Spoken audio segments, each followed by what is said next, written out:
advice then to a woman who is in a relationship with a person who says, I have a dream, and, you know, wants the woman to do all the work, whilst, I don't know. Then I don't have a dream. A lot of young men are doing that now. I don't have a dream. I have a nightmare. Because I have a nightmare because I think it's a dream, but it's a nightmare to somebody else. All right? Because I don't see your dream if I'm the person who is facilitating our day-to-day activities. I don't see that. I need to see you moving toward that dream by facilitating daily activities, whatever they are. That's no problem.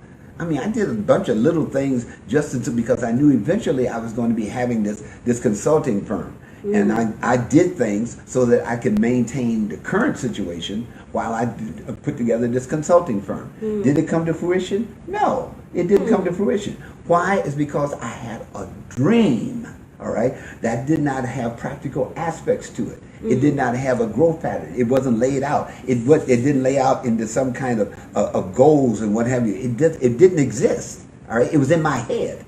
So if you have a dream, tell me how you're going to realize this.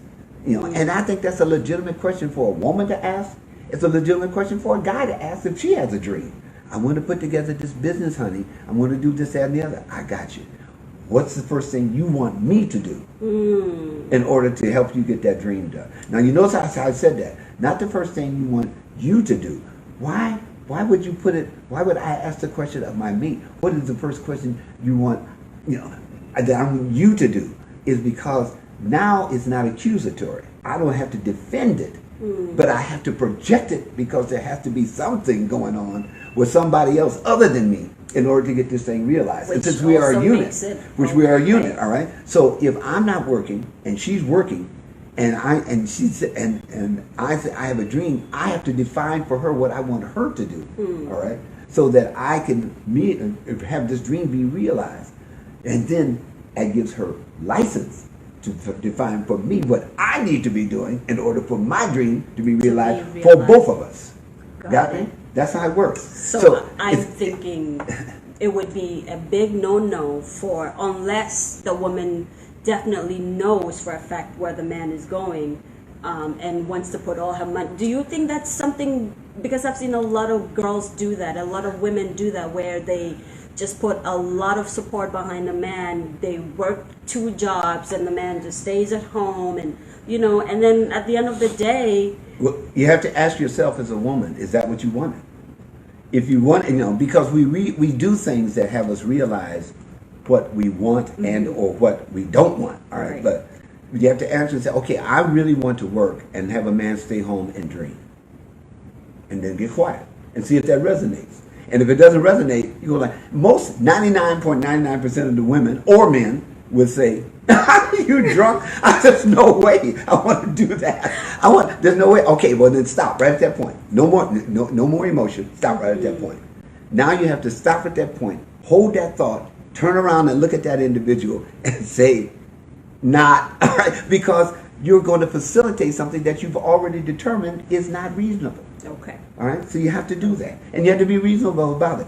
Oh, I'm not going to be loved then. He's going to leave me. All right, he's going to leave me. Yes, or you better yet, he may stay right there, but you're going to leave him because you don't want that pain. And later on, it's going to be pain. Right now, it's kind of not pain; it's denial. But later on, it's going to be pain. Because you're going to look at him over him and say, he's not working at all. You knew that back then.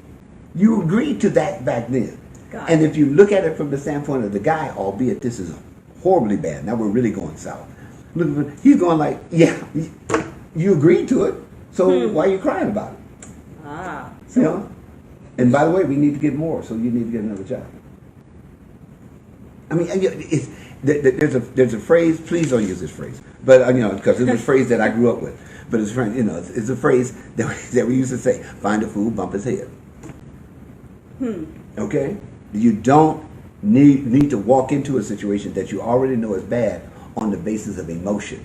Let's get some reasonable in this. Let's get some reason inside of this. Oh, by the way, did you happen to know that God said in Genesis that He made men in His own image? You think that unreasonable and that illogical? I mean, he made man told in his you guys. own image, all right? His image. All right? How can he be that dumb? All right? So now either you made yourself out of some dirt from someplace, all right? Or you misinterpreted your relationship and your worthiness in God. He's not stupid, nor are you. So when you make a decision on the basis of your emotion, all right, and the physicality of the individual, ooh, he's fine, he good looking, he like that. I got all that, all right? All right?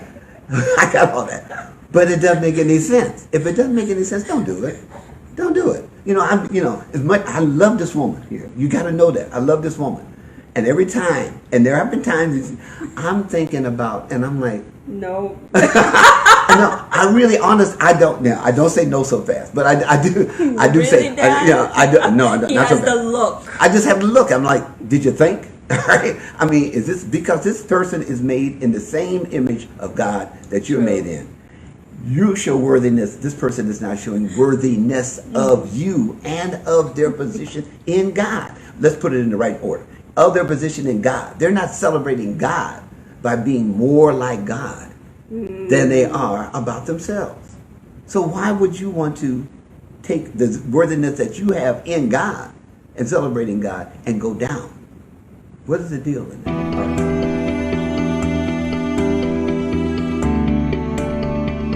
right. Work as a team. Work as a team. Work as a team. As a team. All right.